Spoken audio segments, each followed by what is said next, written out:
কয় টাকার বিনিময়ে আল্লাহকে ভুলে গেলেন? 20,000 টাকার বিনিময়ে।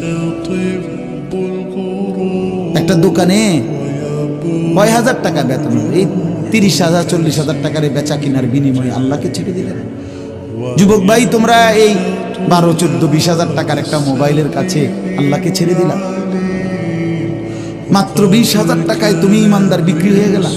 ছি ছি, মোমেন তো এত কম দামে বেচা হয়, এত অল্প দামে তো বেচা হবার কথা না ভাই। মাত্র একটা 15-20,000 টাকা দামের মোবাইলের কাছে তো বিক্রি হয়ে গেল। নিজের ইমান, নিজের ইসলাম, নিজের আখিরাত, আল্লাহর সাথে সম্পর্ক, রাসূলের সাথে সম্পর্ক, ধর্মের সম্পর্ক, কোরআনের সম্পর্ক সব ছেড়ে দিলা, সব ভুলে গেলা। তুমি চেনো না আল্লাহ কি, রাসূল কি, আখিরাত কি। তুমি চিনছো শুধু মোবাইল, নারী, ছবি, নর্তকী, জিনা, ব্যভিচার, অসভ্য দৃশ্য, বন্ধুদের আড্ডা। না ভাই, এত কম দামে ইমানদার বিক্রি।